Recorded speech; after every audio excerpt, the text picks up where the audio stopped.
Γεια σας. Σας καλωσορίζω στο εργαστήρι καλών τεχνών τη Ρεκίδη. Μαζί θα δουλέψουμε σε όλα όσα χρειάζονται για να ζωγραφίσουμε το ανθρώπινο σώμα. Αναμφισβήτητα, πρωταρχικό ρόλο παίζει το καλό σχέδιο και με αυτό θα ασχοληθούμε πριν ασχοληθούμε με το χρώμα.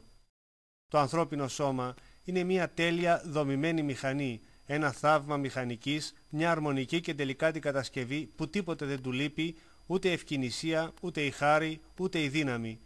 Στην εποχή του Μεσαίωνα, όταν οι καλλιτέχνες θέλησαν να μελετήσουν τη δομή, τους μυς του σώματος, αναγκάστηκαν να καταφύγουν στην κλοπή, στην παράνομη δηλαδή νεκροτομή, με κίνδυνο να περάσουν από ιερά εξέταση. Σήμερα, η πληθώρα των εικόνων σε έντυπα και μη μας έχει εξοικειώσει πολύ περισσότερο με τις ιδιότητες επίπεδης απεικόνησης. Το ανθρώπινο σώμα είναι πλασμένο με μια αρμονική αναλογία σε σχέση με το μέγεθος της κεφαλής. Αν και έχει γίνει ιδιαίτερο μάθημα για το ανθρώπινο πρόσωπο, εντούτοις θα αναφερθούμε και εδώ στις αναλογίες του προσώπου και κεφαλής, εάν θέλουμε να έχουμε μια στέρεη υποδομή για το σωστό σχεδιασμό του ανθρωπίνου σώματος. Αγάλματα όπως αυτά που βλέπετε υπάρχουν στην αγορά. Μπορείτε βέβαια να αποκτήσετε και πιστά τους αντίγραφα από τα μουσεία του τόπου σας. Το άγαλμα έχει ένα μεγάλο προσόν για όλους εμάς που τώρα μαθαίνουμε. Έχει υπομονή. Τοποθετήστε τα εμπρός από ένα σκούρο φόντο, φωτίστε τα με ένα προβολέα ή τοποθετήστε τα κοντά σε παράθυρο. Ας ξαναδούμε μαζί τις όποιες δυσκολίες στο σωστό σχεδιασμό του προσώπου. Αλήθεια, πρέπει να σχεδιάσουμε πρώτα το περίγραμμα και μετά τα χαρακτηριστικά. Για το δικό μας επίπεδο, που σίγουρα μας ενδιαφέρει πρώτα απ' όλα να καταλάβουμε το πού και το γιατί, καλό είναι να ξεκινήσουμε με τον άξονα.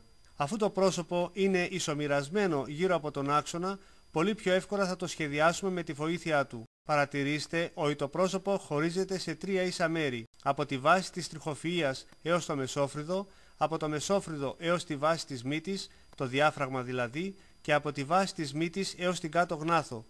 Προσοχή, όχι έως το λαιμό εάν αυτός φαίνεται όπως εδώ. Όπως προείπαμε, το πρόσωπο είναι ισομοιρασμένο δεξιά και αριστερά από τον άξονα. Πόσο όμως είναι το μέγεθος στο πλάτος? Είναι όσο το ύψος από το μεσόφρυδο έως τη βάση της μύτης επί 2 φορές, μία αριστερά και μία δεξιά από τον κεντρικό άξονα. Κάντε πολλές ασκήσεις με βοηθό φωτογραφίες, τον καθρέπτη και στη συνέχεια με τη βοήθεια οικείων που σίγουρα θα θελήσουν να σας βοηθήσουν. Εάν χρειαστεί, σταματάτε το βίντεο και ξαναπροβάλλετε το όσες φορές χρειαστεί. Ο κόπος εσάς θα ανταμείψει.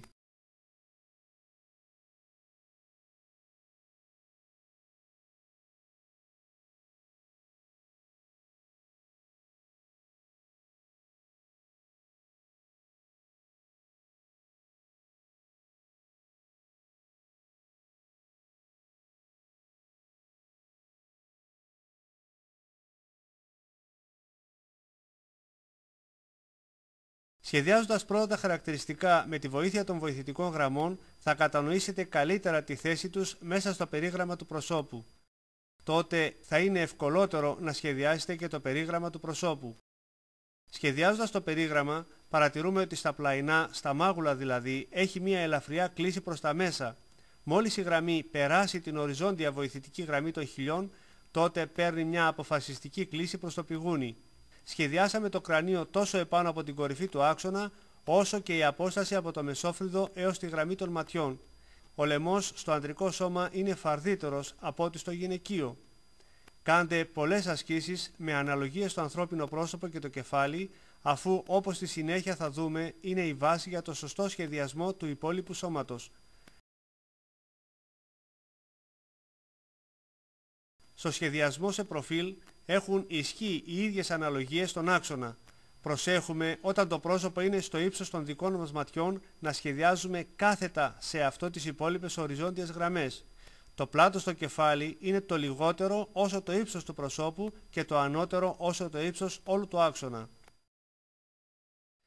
Εάν δεν σχεδιάσουμε σωστά τις οριζόντιες γραμμές, τότε πιθανόν το αποτέλεσμα να ζωοφέρνει, αφού θα προτείνει εμπρός τα κατώτερα μέρη της γεύσης, ενώ θα αφήνει πίσω τα πνευματικά όπως το μέτωπο. Βλέπετε, στον άνθρωπο φρόντισε ο Θεός να είναι όλα μαζί σε μία ευθεία. Οι αναλογίες στο παιδικό πρόσωπο διαφέρουν σημαντικά από ενός ενήλικα. Παρατηρούμε ότι η γραμμή των φρυδιών βρίσκεται στο μέσο του προσώπου. Καθώς το παιδί μεγαλώνει, εάν κρατήσουμε στην ίδια θέση τα μάτια, παρατηρούμε να μεγαλώνει ελαφρώς το μέτωπο και πολύ περισσότερο η μύτη και η κάτω γνάθος. Έτσι το βρεφικό πρόσωπο γίνεται σταδιακά παιδικό, εφηβικό και τέλος μιας ολοκληρωμένης γυναίκας. Οι διαφορές είναι έντονες. Θα πρέπει να κάνετε και εσείς τις δικές σας μελέτες στα οικεία πρόσωπα και μέσα από τις συγκρίσεις θα ανακαλύψετε όλες εκείνες τις σωστές διαφορές που θα σας δώσουν τη δυνατότητα να αποδώσετε με μεγαλύτερη άνεση τα διαφορετικής ηλικίας πρόσωπα.